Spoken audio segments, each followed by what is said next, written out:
Welcome to St. Augustine this evening, the Mike Davis Show, and we've got a fun show for you tonight. We got a couple of good guests. One of them's here.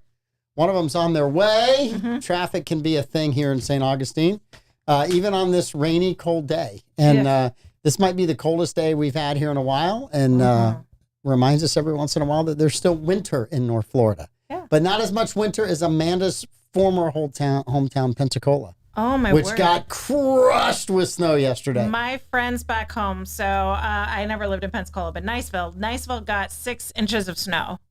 Pensacola got, I think, 8 or 9 inches. It's crazy. So everyone on my side of the family got snow yesterday but me. Yes. Do you know how mad my kids are? They are furious. You're the worst mom ever. We've gotten texts. We've probably gotten 50 texts from aunts, cousins, my brother, like everybody, and we're the only ones that didn't get snow. My good friend Kyle West, he lives in Pensacola, Florida, and he walked outside this morning and stuck a tape measure in the ground, and it was 14 inches from the snow to the ground. Yeah. Absolutely insane. Yeah. Crazy.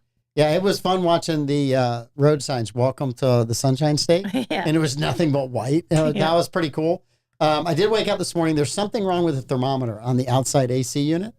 So when it gets cold and it's windy and wet like it has been, that thing must just be really sensitive. Because I woke up this morning, walked down the hall, looked up just to see what the temperature was outside. I'd already looked on my phone. I knew it was like 35 or 36. I'm like, okay, it didn't really freeze.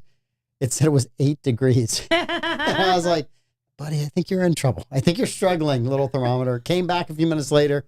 It said it was 21. Then it said it was 16. I'm like, man, there must be some squirrel there just shaking it. Where's the warmth? Well, my brother bought a house in Panhandle that was like rehab or special, right? Yeah. Somebody bought it. They renovated it to modernize it and flipped it. Didn't do everything 100% right 100% of the time. And so he had when they redid all the plumbing, they redid it in the attic. Yeah. And had some pipes that were not properly insulated for being in the attic. So they were out of water for most of the day because their pipes were frozen. Yeah, it's great. Yeah, that's the thing. You don't think about this stuff in Florida because you don't. I mean, I actually went outside once every 10 years. I mean, Levi and I have the ice pod, so it's got a little pump on it. So I went out last night, ran it a little bit, so get a little bit of heat in it, and then shut it off. And it's protected behind a couch, so it wasn't getting direct wind or anything. And went out this morning and turned it on, and the ice bath was down from, I think it was 54 last night, and it was 44 this morning. Nice. But I'm like, okay, there's nothing frozen. We're good. Yeah. So, yeah. But tonight's going to be cold. Yeah. Again. So, yeah, it's going to be fun. This is called winter. Yeah. It's called winter. We have it for about a week. Although this year, I think we've had it for about 3 weeks. This has been a long winter for us. Yeah. This has been a long winter for us. We haven't even gotten to February yet. February is usually colder. I'm going to go get February can be cold. Yes. Yeah, let him know we're on, and we'll put him in the seat. And all right, let's do some reads while we're doing that. Okay. Solomon Services, the premier place for personal training in St. Augustine. They specialize in both youth and adult personal training classes. They have small group strength and fitness development classes. If you're trying to get back in shape from an injury, they can help you do that. You get back on the field, the court, or the track, and you'll be stronger and better. I know this because all of their coaches are certified through the National Strength and Conditioning Association, and they do all of this training in a state-of-the-art center with both indoor and outdoor turf areas. And unfortunately, no, the outdoor turf is not heated. So it will be cold tomorrow outside, but they do keep you inside most of the time when it's that cold. But give them a call, 904-461-9945. It's not too late. It's only 22 days into the year. So if you wanted to get in better shape, this is the place to go do it. Work out with a lot of great people here, a lot of great positive attitudes, and I strongly encourage you to sign up. Now we have, let's get real for a second. Finding a great dentist is like finding the perfect beach spot in St. Augustine. Rare, refreshing, and absolutely worth it. Enter Dr. Stephanie Kinsey and her team at Palencia Dental, where going to the dentist feels more like visiting a spa than sitting in that dreaded chair. Dr. Stephanie isn't your ordinary dentist. She's a community superstar. When she's not transforming smiles at Palencia Dental, she is singing her heart out in village church choir or volunteering her time as director of dentistry at Wildflower Clinic, providing dental care for those who need it most. This is someone who doesn't just care about your teeth, she cares about you. Now let's talk about the experience at Palencia Dental. From the moment you walk in, you'll wonder if you accidentally booked a luxury retreat. Relaxing atmosphere, check. State-of-the-art technology, double check. A dentist who can sing and make you laugh while crafting your perfect smile. That's triple check, folks. So why just settle for any old dentist when you can have someone who's wildly talented, deeply caring, and 100% committed to your comfort? Visit PalenciaDental.com or call 904-826-4343 to book your appointment today. Palencia Dental, where your smile gets the star treatment it deserves. 904-826-4343. All right, and SolarStick, they were established in 2006. They are a local portable power company proudly committed to American manufacturing, constant innovation, and creating jobs right here in St. Augustine, Florida. SolarStick's focus on providing solutions for self-sufficiency helps users all over the world complete missions and save lives. SolarStick, changing lives, saving lives, and reviving American manufacturing right here in the nation's oldest city. And Moultrie Creek Diner and Anastasia Diner. These neighborhood diners are more than just a place to eat. They are where hospitality blooms and friends gather. Bring your own friends or make new ones. The coffee is always hot. The smiles are genuine and the food tastes like home. Every meal is a chance to make memories, share stories, and create bonds that last a lifetime. It's not just about the food on the plate, but the community that comes together at the table. Come see us at Moultrie Creek Diner or Anastasia Diner and tell them Andy sent you. Absolutely. You missed your opportunity. Your big break. Cecil B. DeMille's big break. You'll have to wait till next week. Before we introduce our other guest, Levi. Yes. Last time you were here, you were dressed for a basketball game. Yes. How did that turn out? We won. We won our game. Yay. Yay. So And another you got championship like to a the couple belt. of minutes of playing time, 1 or 2 points maybe? Played a little bit. Okay. Sorry. All right. Just checking to make sure. Yeah. Rumor is it that you were almost MVP of the championship game?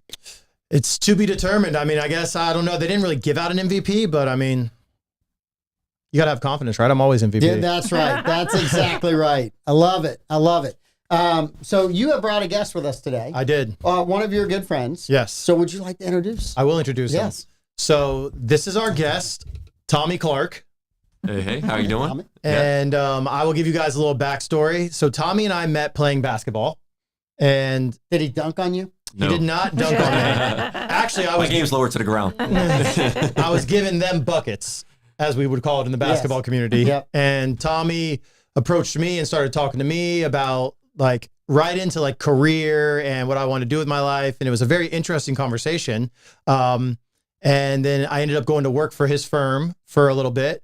And he built one of the fastest growing insurance firms in Jacksonville and exited that 2 years ago. Yeah. And now he is a freelance financial advisor, I would call him.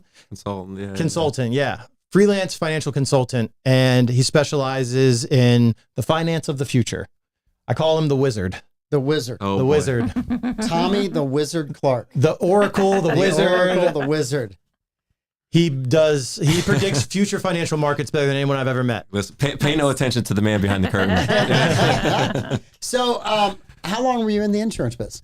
Man, long time. I'm currently still in there. I Yeah. do a little bit of advising here and there for friends, referrals, and stuff like that. Yeah. But I got started in finance, 2010.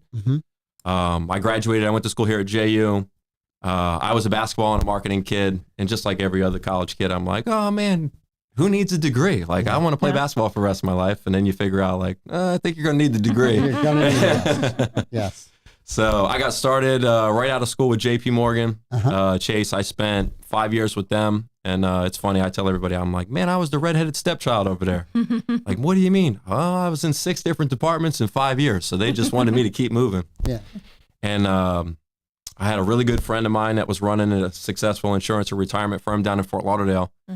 And he caught me at the right place at the right time. And he's like, hey, you want to start something in Jacksonville? And I'm like, I guess I don't really have any other choices. So sure. And we got started and, you know, the rest is history. Yeah. So. And so Levi says you're kind of big into the cryptocurrency and all of that. So, man, I love it. So most of our listeners, including me, know nothing about crypto. Okay. So if you were going to explain crypto to somebody in 4 or 5 minutes. So How would you I'll give it to you in 30 seconds. Awesome. Right. So remember when you were younger, right? And maybe you were at the beginning of your working career, you're probably in your early 30s, like our age right now. Actually 14, but that's okay. Okay, all right. So, and your parents were like, hey, there's this new thing called the internet, right? There's no way that How this young thing's... is this guy? Yeah, there's no way that this thing's going to stick around, right? And you probably were like, Mom, Dad, you should buy IBM, you should buy Apple, you should buy Amazon, you should buy Google. And they're like, listen, I've seen this before. I'm sticking to what I know, right? No thanks. Yeah. I would tell you that crypto is the same way that it was back in the 90s and 2000s, where instead of it changing how we operate on a day-to-day basis, it's going to eliminate corruption. It's going to change the way that banking exists. It's going to bring... Like the terminology is banking the unbankable, right? Because a lot of people struggle, financial means, right? And the biggest challenge that I have is, wait a second, like if somebody overdrafts their checking or savings, how are you going to charge them $35 when you know that they don't even have money in their account and you're the one that charged it, right? So all of that stuff will change, right? And how it will eliminate the corruption is, it's funny, I was having a conversation earlier today at lunch. So right now, the easiest way to launder money is through cash, right? Like we have some of our former defense ministers, which I won't name names, right? But I've told you during previous administrations and stuff like that, where the U.S. government was dropping off somewhere between $42 to $85 million a week in the middle of Afghanistan, right? Cargo planes full of cash. Yeah, 100%. So with crypto, all that stuff goes to the wayside because what most people don't realize is in order to put money onto crypto, it has to load from a bank into a wallet. And you don't get that wallet until you go through what the banks call KYC, which is know your customer. So you have to create your name, email, social, date of birth, the whole nine. So they know who it's coming into. And that's created on what's called a public ledger. That ledger can't be changed. It can't be messed with. It can't be erased. It can't be anything. And anybody, it doesn't matter if you have $2 in the system or $2 billion. Everybody can see it. So I think that crypto is a way going forward where you'll start to see that the power starts to come back to the people, and we'll be able to start holding certain individuals in our system more accountable to, hey, wait a second, you've been a career politician. How is it that you started this with $20,000 in a net worth and you're now worth $40 million? Everything will be transparent. See, and I would love for that, everything to be transparent, but somewhere right now, there's some really smart guy that's like, I got to save, and he's probably a lobbyist. And if I want to get all my money to my politicians, I got to figure out how to get them crypto or what else where they're on the ledger, but they're not on the ledger. So I want that to happen, but I just don't trust the system because they have been lining their pockets since before all of us were alive. And it has gotten far worse in my lifetime. You know, it used to be that you had people that went to Congress that went and left.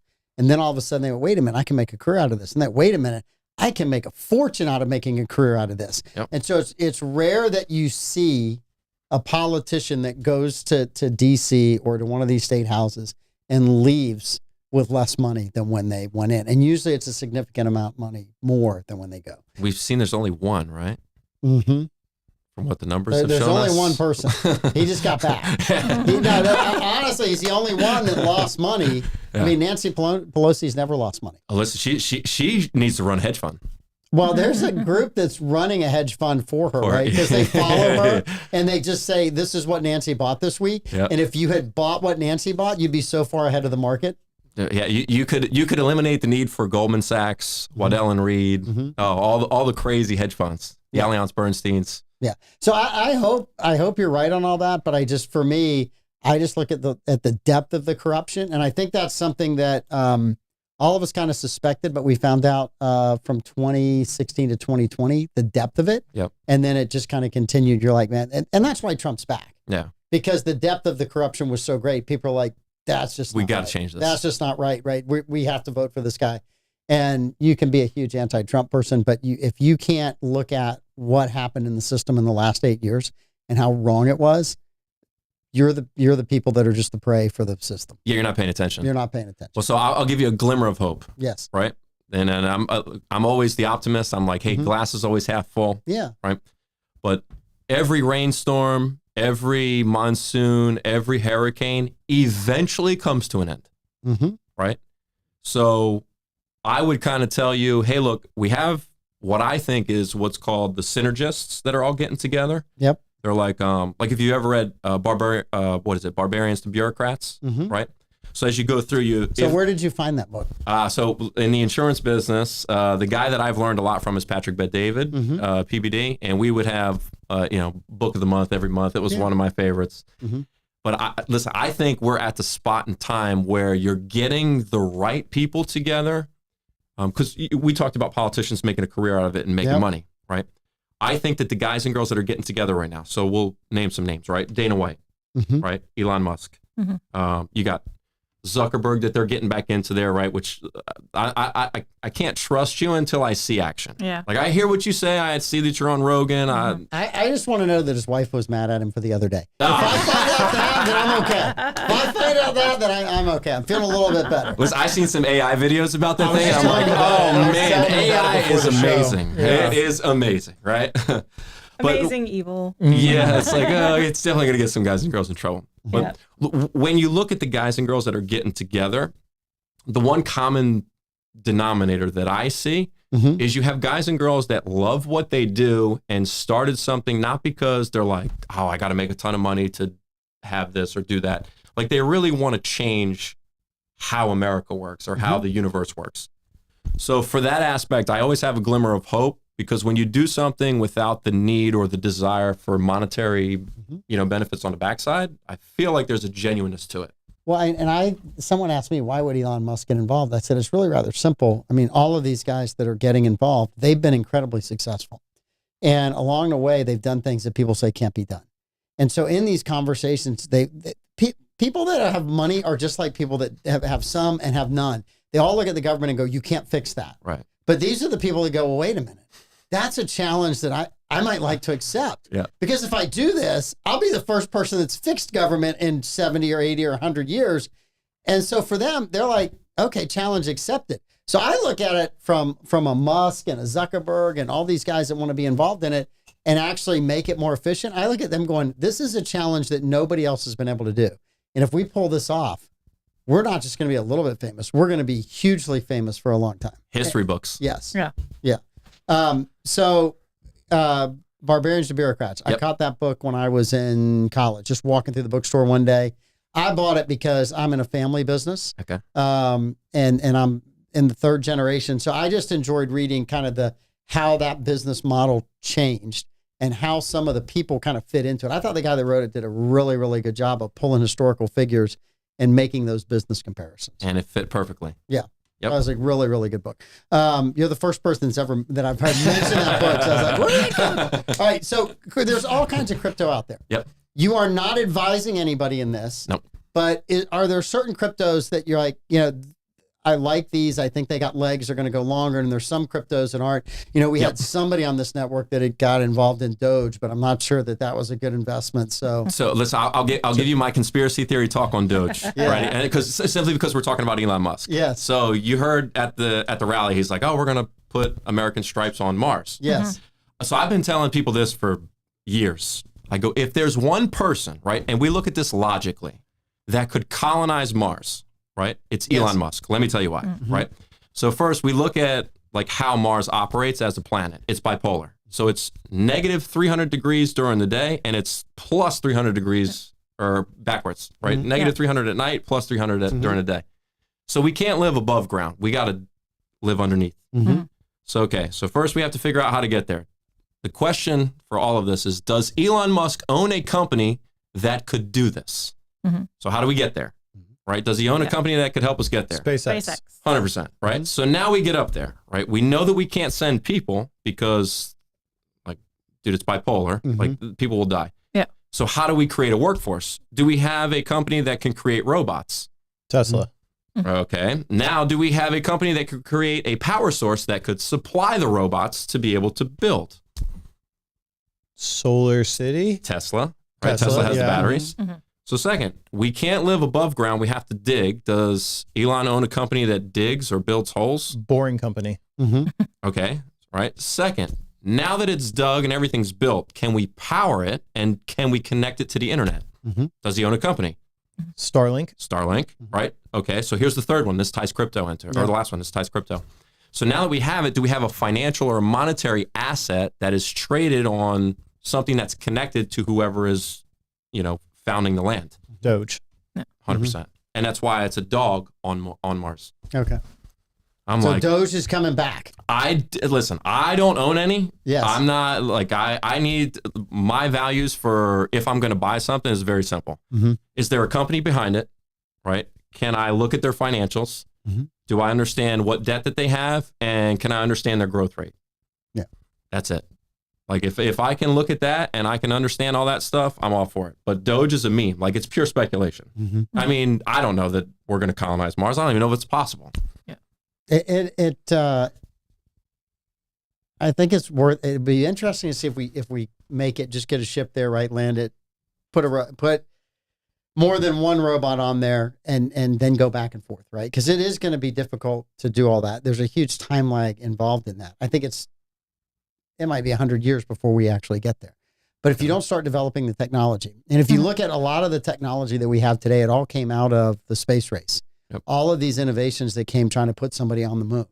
And so, to me, I think having that as a goal is a great goal. And I'd rather have that as a goal than some of the stupid stuff that we're doing right now. Yep. I mean, we're gonna be net zero. Why don't we go to Mars and we might discover how to get net zero by going to Mars? Yeah. But you're never gonna be net zero if you're not trying to get to Mars, and you're never gonna discover net zero with the technology we have today. 100%. So yeah. But so back to the original question, because we didn't get to that. I'm getting to it. What are the cryptocurrencies that you see as valuable in maybe the next year, 3 years, 5 years? Yeah, so I'll give you 1 year, 3 years, and 10 years, right? So one, I think right now we're in a spot where, like, if you look at the world demographics, I personally think that the entire world is going back to a gold standard. They're just not telling us yet, right? The only reason I think that is you can look at all the central banks around the world. So the Central Bank of China, India, South Africa, Brazil, all the BRICS nations, every single one of them, like Iraq is one of them. Each of them throughout the last 3 years has increased the purchase of their physical gold 5x. Right? So the question is why, right? Well, it's very easy. If we're purchasing massive amounts of gold as a central bank, chances are there's things in the work where, hey, we're going to go back to a gold standard because the fiat system that's based off of nothing is going away, right? So as we look at like the larger game plan, the cryptos that will be positively impacted long-term are ones that are going to change the banking system, right? But because our monetary system, I think, is changing soon, what happens is before we go back to the gold standard, every single risk asset on Earth, so the S&P 500, the NASDAQ, the Russell, right? Doge, companies that have nothing. Like there's a coin right now called Fart Coin that's worth $2 billion. The Haktua chick's got a coin. Yeah. Now, granted, she's going to be going in to court soon, Yeah, right? she's going to jail. Yeah. Haktuaing on some bars. So Yeah, I think exactly. short term is the gamble. Biden didn't pardon her? How did he miss her? Out of the 8,074 people, that was one girl she missed. Like, Joe, of all Jesus. the people. She's over the age of 18. That's why. yeah. Oh, that makes sense. Now, see, I didn't focus on that. So I thought Hunter was dating. No, I'm just kidding. he was listed, A future Biden. Man. right? So short term, I think everything goes a lot higher, right? And I think what you'll have is, because you got to create a sense of euphoria to get guys and girls that don't understand how markets work to start piling their money in. So, and here's why I think that, right? So if we look at the money market funds, you have like about $6 trillion that's sitting on the sidelines. It's a lot of money. Yeah. So typically what happens when you look at emotions is investors, especially if you're not professional, they all base their decisions off of emotional greed or emotional fear, right? So as things go higher, people have FOMO, like, dude, my cousin just made 40 grand on this thing. My sister just made $100,000. My brother who never graduated college, somehow got lucky, bought this stupid coin because he's in a Discord, and now he's worth $3 million, right? So the kids are going to start talking to the parents, and the parents are like, oh man, everything's making money. Like, sure, here's 40 grand, here's 20 grand. It's not a lot, but it's enough to take risk. And I think that before probably June or July, we have some type of black swan event and everything collapses, right? As everything collapses, we get word, hey, we're going back to a gold standard. Certain countries around the world revalue their currencies, which have been talked about for a long period of time. And then what happens is when we get onto this new banking system, we go back to this transparency. So there is a new banking regulation that went live in October. It's called ISO 20022, right? 222. And essentially what it does is it replaces our old monetary system through SWIFT, okay? So SWIFT is how, like when your employers pay you, right? So they cut those checks on Tuesday, right? They send it to everybody. And then by Friday, it's in the system and it clears your bank account. That's why you get paid every Friday. So if you look at how SWIFT works, there's $27 trillion a day that's locked up in the system. Because, hey, Joe needs to get a $2,000 paycheck for Friday. It's sent Tuesday. So Wednesday, it's into the system. Thursday, it's in the middle, figuring out where it's got to go. And by Friday, it's there at the receiving bank and it's boom, it's there, right? And the challenge with the banks is even though the message gets there and they're supposed to have it, they don't actually receive the money for like 22 days later, right? So what ISO does is now the messaging system is upgraded from 3 days to 3 seconds. Which is why, like, if in your job you've gotten the chance to be able to get paid, like especially on like Venmo and Cash App, you'll see, oh man, select instant. Every single bank across the country right now, every single financial institutions, Visa, MasterCard, all these guys had to start like obeying, right, or applying this rule as of October. So every single one of them has the capability, but they don't necessarily have to offer it to you for free currently, right? So when you look at ISO, there are 5 companies specifically that are in charge of it. First one is Ripple, right? Ripple's the president. This is an American-based company out in San Francisco. These guys have $2.5 billion worth of cash. They have no debt. Their growth rate, because they were founded, I think, in 2011 or 2013, somewhere in between there, they're 804% year over year, right? They have 55 billion XRP sitting in what's called an escrow, where systematically every month they release $1 billion or 1 billion coins, right? And what happens is in the system, any coins that aren't needed because exchanges need it, banks need it, or whatever, they get sent to the back of the escrow, right? So Ripple's the president, right? XRP is my largest holding. It's one of the coins that I think is going to move all the money on earth. Because as we get back to a gold standard, here's what I see, and I'm probably wrong, but I have no problem being wrong, and I like to just throw this out there. See, in the future, I think America doesn't want anything besides dollars. I think China doesn't want anything besides yen. I think Australia doesn't want anything besides Aussie dollars, right? And so on and so forth, all the way through. So what happens is if everybody wants their own currency, because everybody's currency is based off of the metrics of gold that they've been holding or they've purchased, right? We need what's called a bridge currency, meaning, hey, I'm in Australia. I sell products and services and I ship them over to US, right? I don't want to pay the exchange or the conversion fee to convert my Aussie dollars to American dollars because I'm going to lose 7%, 6.5%, 8%, 12%, right? So what I do is I convert my Aussie dollars into XRP, right?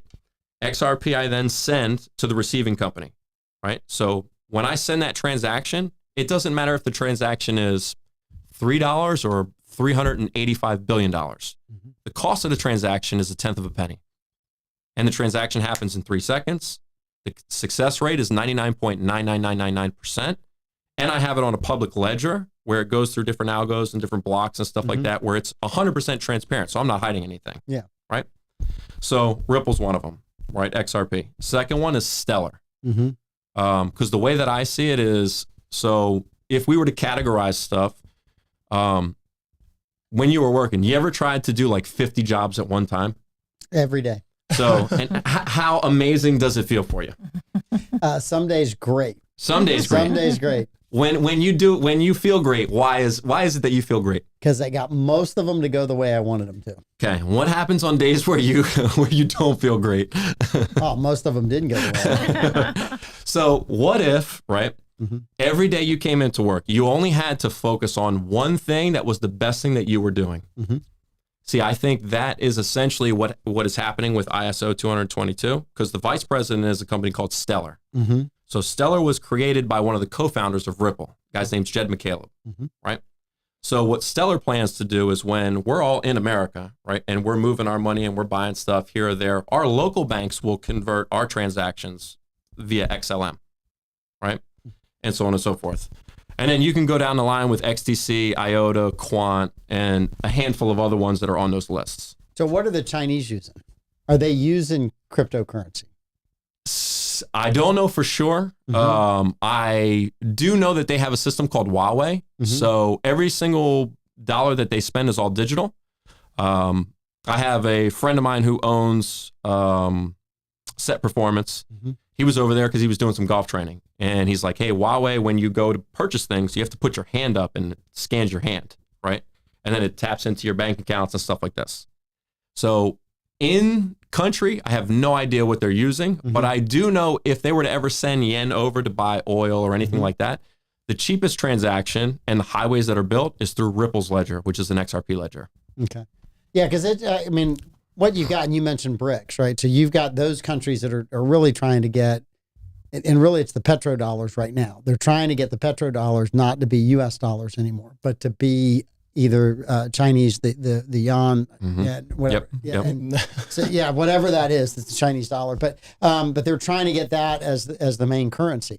And if that were to happen in the U.S., that would be devastating for us. Well, you do know that Petro Accord, right, from 71 expired in October. Yes. Yeah. So one of the biggest reasons why there's all this chaos and stuff over here and why I think crypto is going nuts is because the guys and girls that are running the show behind the scenes, they already know and they're working on new deals. We're not privy to them. No. But listen, I always like to use history as a guide. Nobody thought the internet would be around, but it made life a lot easier, right? Nobody thought that, Blockbuster would go out of business or Netflix would work or Yankees would end up with more, championships than the Red Sox, but it just always happens. I had a buddy that worked for Yahoo, and he retired at a very young age. He and his wife both worked for Yahoo. They did rather well.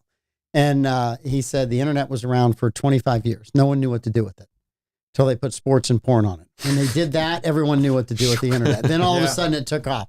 But until then, everyone's like, well, that's nice, but what do I do with this, right? And the other is you didn't have computer capability and internet capability at the speeds that you have today. So, I mean, a lot of that changed as well. But yeah, I mean, it's the information. Everybody is overloaded with information today that they, you don't wonder about anything. Nope. I mean, you don't wonder. We used to have to go look it up in a book. Now it takes 2 seconds to ask your phone a question and it tells you information, whether it's true or not. You got to figure that out. But, absolutely. You said a couple things, Black Swan event. Yep. So for those that don't know what a Black Swan event is. It's, so a Black Swan event is like, we'll bring it back. It's 2007 or 8, and Jim Cramer's on TV telling you Lehman Brothers is okay. Buy as much stock as you can. And the next day you're like, oh man, what in the world just happened? Like I lost all my money in Lehman Brothers. Yeah, you did? No. Listen to Jim Cramer. Yeah. I mean, he's the guy. Listen, he's on there. I'm writing this stuff down, going, no. Charles Payne says something. I'm like, I'm going to go look at what Charles had to say. Well, dude, so it's wild, right? And I'll circle back to the Black Swan in a minute. But if you look at Jim Cramer, they actually just created an ETF to follow his trades, and it's called Inverse Cramer. So, because what he says is the psychology of they call it the retail investor. Somebody that doesn't invest based off of logic, fundamentals, or it's purely emotion.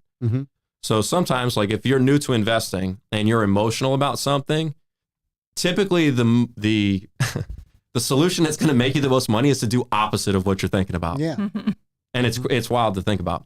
So, like getting back to the Black Swan, like a Black Swan is just an event that changes the financial markets that nobody kind of sees coming, right?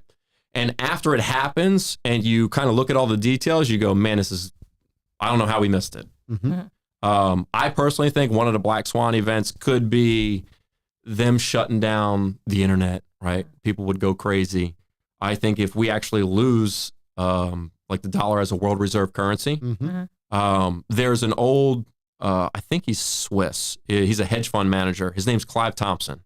So he did an interview about two years ago, and he goes, if I'm a world government and I'm going to change the currency or the world currency, here's what would happen, right? We have a massive stock collapse on a Friday.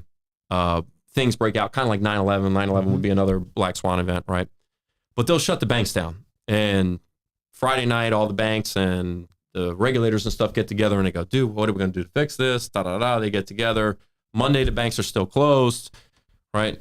Tuesday, they open up and they go, okay, we got a solution. Anybody that's got less than 50 grand in your account, we're going to a US dollar digital coin, right? A CBDC, so to speak, right?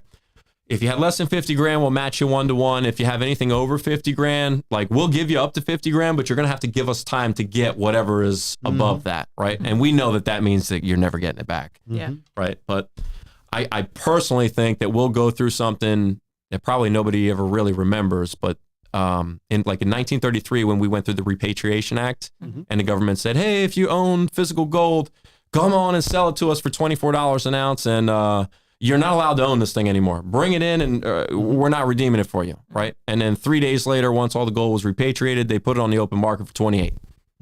So I think we'll go kind of through something like that again in those types of worlds. But again, I mean, shoot, with the way that the world's working today, who knows? I love all the experts all the time. Oh, this is going to happen. That's going to happen. I'm like, you guys are always wrong. Yeah. If you wanted, I mean, if someone says I'm an expert in this, I always go back to, it was all the experts that said the Titanic wouldn't sink. Right. It's unsinkable. And you're like, but listen, I don't know that I want to get on that boat. The experts said this is safe. So I'm one of those guys, when you come to me with all the experts said this, I'm like, I might take a step back, right? I'm going to just take one step back. The markets are fine. Oh, crap. Yeah, I need to do the opposite. Yeah, I'm one of those guys. I look at that and I'm getting a little nervous about that. Yeah.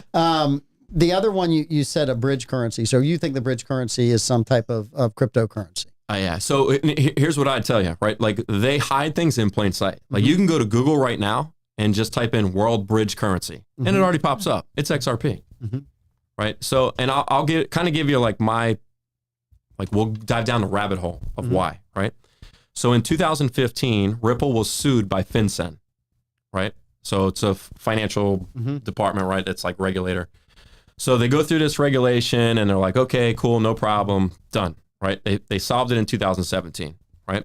2018, Ripple has a meeting with 18 executives from JP Morgan, right? Because they know crypto's coming, right?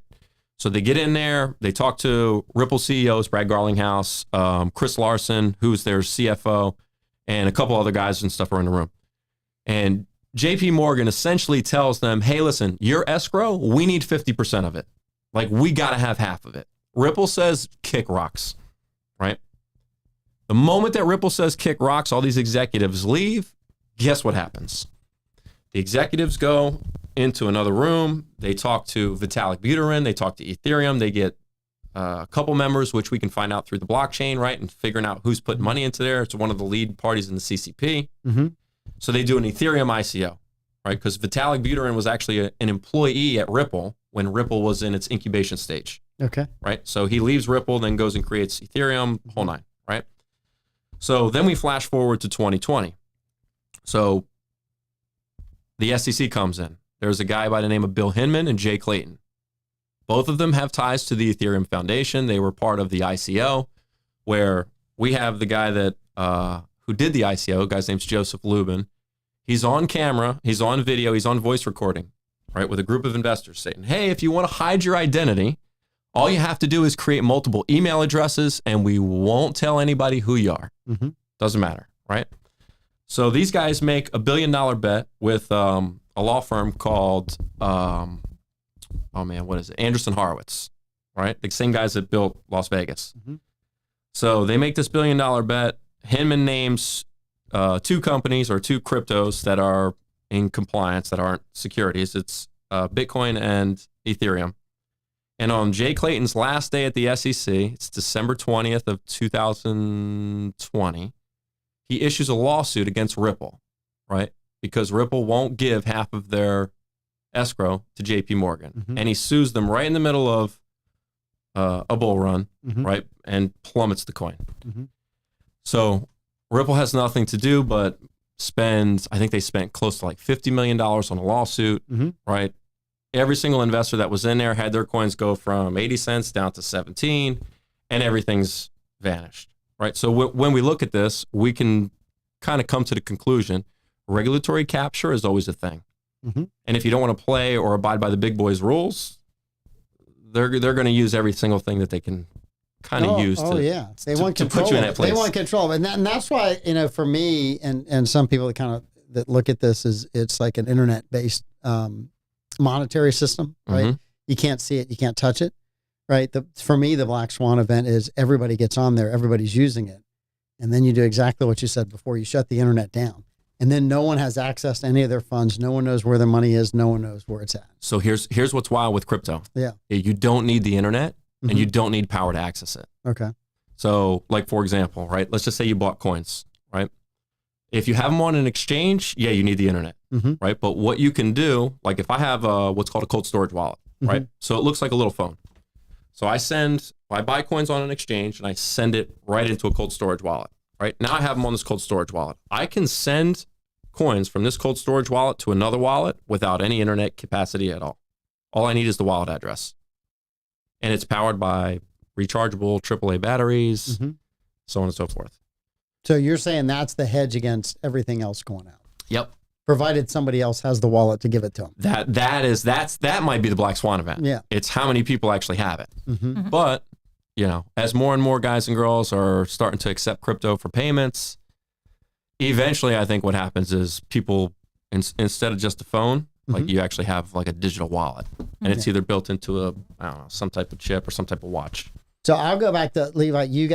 You've been managing Evan for a while. Yep. Have you everybody run any of these tournaments you've had and said, hey, we want to pay you in crypto? Absolutely. It started about 2 years ago. Okay. And 2 years is ago. it becoming the predominant way that you get paid now, or is it just a one-off or every fifth tournament? Or It's not the predominant way. It depends on if the company that's running the tournament is a crypto savvy company, right? So the crypto tournaments are great because the difference between the crypto tournaments and the regular tournaments is if a tournament is run and it's not using crypto, it takes me 60 to 90 days to get paid. The tournament's in crypto, it's there the next day. The payment's there right at the end of the tournament. Because I just give them the wallet address, they send it to the wallet address. 60 to 90 days to get paid? 60 to 90 days. Because Activision is a company out of California. Accounts receivable. They fund this. They push it out as far as they can. Yep. I've had over $100,000 in accounts receivable before for 90 days. It's ridiculous. I've had more. Well, I'm just talking about it's kind of interesting. You look at those payment terms, right? Because we work in an industry that if it's working ideally, everybody's paid every 30 days. Yeah, and that's how it used to be when I worked in the moving industry. Was if we did something for a realtor, you got the 30-day net. Yeah. So. Not like that in gaming. It's not like that in gaming. Look, and that's kind of one of the things, if you have the ability to pay people faster, right? And my owners are always like, I want to get this job done quickly. I said, well, if I give you a bill, pay me. Right. And the next day I'll pay the subs. And I said, then they're not going anywhere, right? You don't pay me, they're not going to show up. So if you want it done quickly, you need to pay. And some of them even looked at me and said, we'll pay every 2 weeks. I said, well, some subs might want that. In some ways, it's a headache for us, but we'll take it and we'll work it out. And if that makes the job go faster, we'll work through it. So funny. I just had a buddy of mine who needed a fence built around a house he just bought, right? And the guy comes out, gives him a quote. He goes, yeah, we'll get to it in 3 months. He goes, we're booked out about 3 months. He goes, I'll pay you cash for the whole project right now. He goes, I'll get to you tomorrow. Yeah. He goes, that still exists. Yeah. Smaller jobs more so than larger projects, right? So if you're a fence guy and you're somebody's pretty small, a roofing company that's a smaller, it holds a lot. You get to some of these huge HVAC companies and you tell them, hey, we're going to pay you in 90 days. They're like, we don't get paid for 150 days most of the time. So, yeah, no big deal, right? Yeah, exactly. It's like you can't. It's like the owner's like, well, don't pay them. It's like, well, they never not get paid. I mean, they never get paid, so they don't. You're not getting their attention. Right. I had a sub that would bill me every 6 months, and did a tremendous amount of work for us. And my owners would say, well, if he doesn't show up, don't pay him. And I just would laugh. I'd go, he isn't going to bill me for your job until you've been moved into your house for 2 months. And then I'm going to walk up to your door and go, remember I told you this bill was coming due. I said, I I can't get his attention because he hasn't billed me yet. Right? To him, he won't even know we're not paying him. So he said, I understand what you want. Crypto fixes all this. Yeah. Well, listen, to get that into some of our world. What do you see with inflation? Do you see inflation changing? Is there something? I mean, I think and I'd rather have your opinion. I got one thing I think that kind of drives it down quickly. Yeah. But what are you looking at? Like, honestly, I'm not 100% sure. So I two points to it. One, I think we have hyperinflation coming. Right. It just has to. I think we've been through it, but I think, and we're in it, but I think the media has hidden it.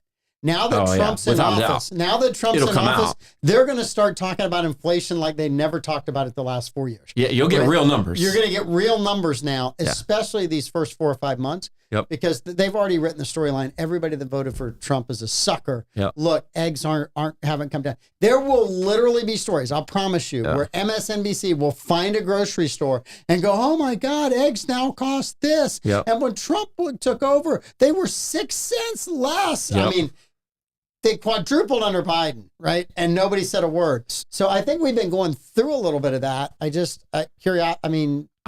drives it? I don't know what drives it, but I'll give you like I'll call it a conspiracy thought, right? Okay. Yeah. On why we're seeing it. Okay. So Trump came out today and said he's looking at eliminating income tax, right? So we know that before the Fed was created in 1913, we survived off of tariff tax. Yes. So I personally think, again, I don't know, this is just like me kind of like, I've heard what everybody has said for the last 8 years, and I believe none of it, right? So I personally think that the inflation that we're experiencing is to get us to realize that as income taxes go away, we're going to have a sales tax on goods and services that we buy. So prices will most likely stay the same, but the income tax will go away, so we'll be able to keep more money. That's the only thing I can kind of like logically look at and be like, oh, this kind of makes sense on why they've been printing. And if we're going to go back to a gold standard, if we're going to change the denominations, sure. Eggs will still be $6, but instead of taking $2,200 home, you're taking 31. Yeah. See, I think what happened is Biden came into office and I think the economy was already picking back up from COVID, right? I think we were already kind of seeing we'd hit the bottom. It was going to come back. They said, no, we're not going to let you out of the COVID lockdowns, and we're going to spend even more money. We're going to print another $1 trillion. And that's what drove inflation through the roof, right? I don't think that second stimulus was needed. It wasn't needed at that dollar amount. But Democrats went, oh my God, Trump passed more money than we did. And look, we got to spend all this money too. Yep. And it didn't help the economy. It hurt the economy in the long run. What hurt the economy too is you had all these businesses that were shut down in half the states, right? So, I look at Trump saying there's not going to be an income tax as almost a salvo at the Fed, right? And he's almost firing a shot at the Fed going, I'm going to get rid of the income tax. How are you going to deal with it? Basically, he's trying to tell them, you're either going to play ball with me or I'm going to go down this road and then we'll see what happens. Yeah, you got to figure it out. Yeah, you got to I think some of it is him doing that. Yeah. The thing that to me that was kind of the silver bullet that you could have gotten inflation down was lowering energy costs.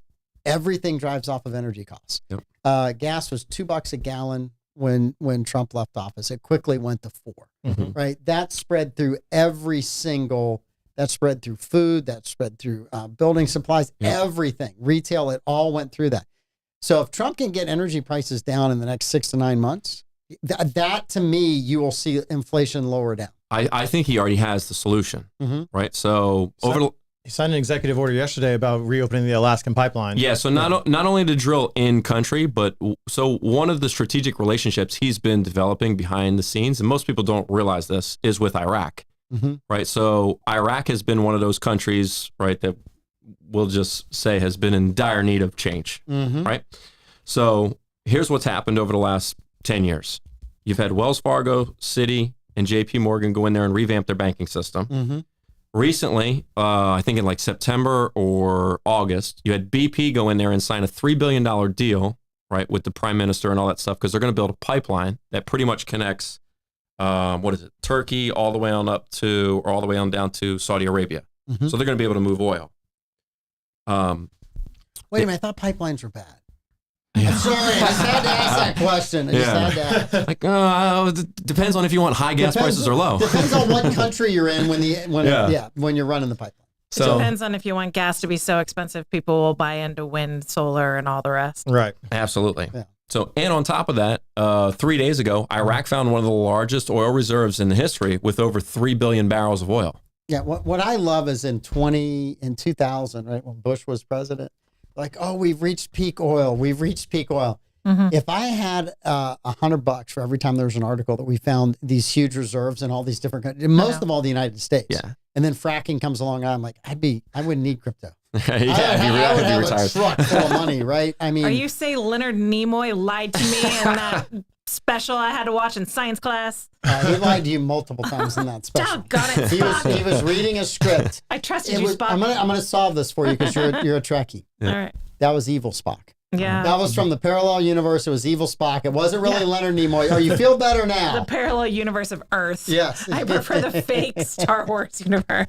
What the fake one? But yeah, the energy cost to me is one of the things that it puts an immediate shot in the arm of bringing inflation back down, because all of a sudden gas goes from $3 down to $2, and you know the oil guys and the oil guys will lose money here in the United States, but if he allows them to export, especially the natural gas, it's a win for everybody. Right. It's a huge win. It's a win for Europe. I mean, Biden has fought the war in Ukraine the dumbest way you can, right? We're going into debt, giving the Ukrainians money, and then we quit selling Europe oil and natural gas. Yeah. So where'd they buy it from? The Russians. Yeah. What did the Russians use the money for? To pay for their side of the war. It's like, we're funding both sides of the war with just stupid policy. That's just every war. Stupidity. Yeah. It's like, we've funded every side of every war for the most part. Welcome to the military-industrial complex. Yes. Like how much can we sell? But no, I look at that as kind of the biggest thing. Politically, you got any political predictions? Well, I'd be lying to you if I said I did. Okay. I'm like, politics is just one of those things where I don't really know that I can believe anything. It's like watching a soap opera. Mm-hmm. You know, you don't really understand, like Vivek stepping down from Doge. Yes. Well, it's like, well, no wonder. In 2015, you're sitting in front of Jim Cramer pumping an Alzheimer's disease drug that failed 4 clinical trials. Yeah. And then you did a SPAC, right? Issued stock, fleeced all your investors, and it went to zero. But you made $15 million off of it. Mm-hmm. Like, dude, how are you going to be on government efficiency when this is your track record? That was pretty efficient for him. I mean, it was efficient for him. It wasn't efficient for the country. Look, I like him as a politician. I think he's pretty smart and he's pretty quick. Yeah. I don't know that you can put that many leaders in a room and let them all get along all the time. Yeah. So him going off and running for an office is really kind of like, okay, I'm going to start setting my own. I want to run in the future. Yep. And if I get hung up in this and this doesn't work, I get blamed for this. Mm-hmm. So I'm going to go off and do my own thing. And I think it may just have been one of those, I'm going to let Elon just handle it. I don't think Elon wants to run for office. I don't think he has any desire to. No, he wants to get to Mars. Yeah, I don't think that's in his personality. No. I do see Barron eventually becoming president. I could see Don Jr. running for office. He's pretty lippy, so he might have a little bit of headwinds. I mean, he's a little outspoken, but I could definitely see him running for office. He's got his dad's background on women, too. Yeah. Right? I mean, he's got his dad. Hasn't hurt his dad. Does that mean he's a shoo-in? It might be. But he is. I think he's a little more vocal and outspoken. Yeah. But if you look at Barron right now and you said you had to put $100 on some kid that's his age to be president, my money's right there. Yeah, I'm taking that. My money's on that. If you have to pick a Zoomer to now, I'm only going to get paid $85 back because everybody's going to take the same bet. I'm not going to bet on any of Kamala Harris's kids. I'm not betting on any Obama kids. I'm not betting on any of the Bush kids. I'm not betting on any of the Clinton kids. I'm not betting none of that, but I put money on Barron. In the 90s, people had Chelsea running for president. She can run. I don't think she wins. Oh, no. I don't think she'll run now. I don't know why she would want to run, but I don't know why. I mean, a lot of these people that run, I don't know why they want to run. So I do think that's, you look at him and you go, man, that kid's got a bright future. No matter what he does, he's got a bright future. Absolutely. Yeah. He handled himself like a pro. Yeah. The inauguration. He's had so much experience at doing that.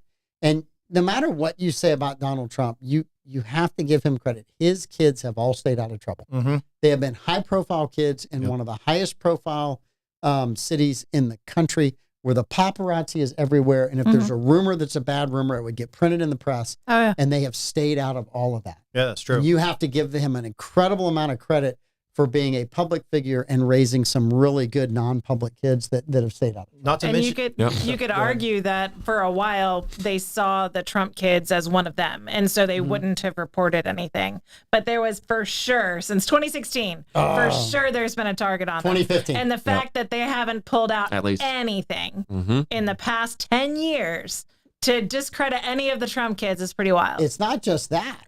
It's we're going to go back to their kindergarten teachers and find out if they misbehaved or dad came in and bought a grade for them. Right. Because the minute Trump came down the escalator, those kids' lives before they were 18 were all fair game to some liberal. I can confirm that reporter. because I've been contacted from reporters because I went to high school with a contentious political figure. Have you really? Yeah. Huh.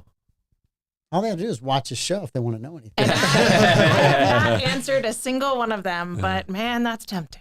Oh, that, probably lays it awake. What is she going to say? I think that'll be very interesting. It was one of the other interesting kind of things today is John Thune, who I'm really kind of curious. Is he, going to follow Mitch McConnell's lead? Is he going to be more of a rhino? Or is he actually going to be an America First kind of Trump kind of guy? And when he's told the Senate today, you can take all the time you want debating these cabinet nominees. We're either going to vote on this on Wednesday and Thursday and Friday, or we're going to vote on Friday, Saturday, and Sunday. Doesn't matter to me. Yeah. But you're not going anywhere because we're voting on these. Yeah. So take all the procedural time you're allowed to have. And I went, okay, it's a good start. Play ball. Yeah. That's a good start. And then I look at who Trump has, and I'm not a huge Mike Johnson fan, but I was never a Paul Ryan fan. Yeah. And I mean, so you had Paul Ryan in the House and you had Mitch McConnell in the Senate. Two guys that didn't believe anything in what Trump was doing, gave it lip service, hoping that it would just go away and then it would go back to normal. And now you've got people in Thune and Mike Johnson. Like, this guy he's not going anywhere. Yeah, we got to do He just this. won a historic victory. We need to get off our rear ends and get something done. So I'll be curious to see if they can actually get that accomplished. Do you have any hope for Congress to change in political parties? I don't. I think Congress is, unless we Clean quit house. being as partisan as we are, right? And I look back. I'm almost 60. I'll be 59 this year, and I've been arguing politics since I was in 6th or 7th grade with my friends. There has not been a single political argument that we were having 40, 50 years ago that has been solved by the current crop of politicians. Right? You can go look at all of whether it's spending, whether it's abortion, whether it's military. I mean, you go down the line, immigration, all of them. Those are the same arguments I was having as a 7th grader. They haven't solved the one because they figured out that the game is not solving it. It's getting you to be afraid that, Levi's side won and they're going to do something you don't like. So you got to give money now. Yeah. Tommy, we need your money. And then when Tommy wins an election, Tommy won. And he's going to take away all your rights if you don't give us money. And they have figured out how to game people into giving them money without giving any results. If the American people hired a contractor, an investment banker, a doctor, and were treated the way Congress treats them, they would never go back to them again. Yeah. And I just, so for me, there's a lot of brokenness there, and they're more about kind of talking. We came up with a survivor game years ago. We said every election cycle, the entire country gets to vote on which politicians they want to get rid of on the other side. So you do a slate of 5 Republicans and 5 Democrats, and the whole country votes. And if you're the Democrat or Republican with the most negative votes, you're out. You're got to be out for 10 years. You would see them change their tone instantly, because wait a minute, you mean I'm going to be out? Yeah. The most vocal ones would be the ones getting kicked out. Yeah. McConnell would be. I mean, okay, you can have McConnell and Ryan, but we get to take out Pelosi and we get to take out Schumer, right? And all of a sudden, you get new people coming in. Yep. And I'm like, man, I love this American survivor game. But we're never going to do something like that because I don't think term limits are exactly the answer either. Because we have that in Florida, and what really has happened is the lobbyists and the staff have become more powerful. So when you get to Tallahassee as a representative, you have 8 years. It will take you 3 to 4 to figure out the system for those 3 to 4 years, you have lobbyists and you have government officials saying, hey, this is what you need to do. Hey, this is how we do this. It's not independent people going over there going, oh, no, we're going to do it this way. And then you have a system that's in place that you're electing your leaders before they've ever served. So you're gambling. You get over there and you vote on somebody to be the speaker designate who will take over in your 4th term, but you don't know whether they're going to be successful. But you're all voting on it. You didn't do, hey, let's all see who does the best legislatively. No. Nope, we went with Amanda. And then 4 years in, you're going, we went with Amanda. That's a tragic Why choice. are we doing Amanda? Always a tragic choice. Matt Gates told us not to. We did it anyway. The only time he'd be right. Yes, the only time. Thank you for being in. Oh, thanks for having me. You're welcome to come back. We'll talk about all this stuff, and I'll be very curious as kind of some of this stuff rolls through. Oh, yeah. But a wealth of information we really, really appreciate. No, listen, I appreciate the time. Yeah. Thanks for coming, sir. Yeah. Levi, you did good. Yeah, thank you. We talked yesterday. If Tommy was going to be a bad guest, we're going to put you on a ban. Hey, you're my first guest. Yeah, first guest. There we go. You're not on probation. You're welcome to bring anybody else second. Perfect. Yeah, Pass the test. Good job, Tommy. Tommy, you did good for him. I'll tip my hat. All right. So tomorrow morning, the morning show will be on. Pete and the guys will be here. Lots of stuff to talk about going on in the community. Davey has the fabulous, most watched, best show on the network that's on at some point in time in the afternoon because I've never watched it. 3. It's on a 3. It's on a 3. Thank you. And then we will be back with the Bolix Boys tomorrow night. We've got all kinds of political stuff. We're going to watch Lenny cry. Liberal tears, Lenny and Blake at the beginning of the show tomorrow. And then we'll have a lot of fun with trivia. No, Blake. I'm covering for him on Bolix. So special edition of Bolix with Amanda. Nice. Man, that'll be no Blake. It's a mess. There'll be no cheating during trivia then tomorrow. All right, you guys tune back in. Thank you. All right, thanks, guys. Bye.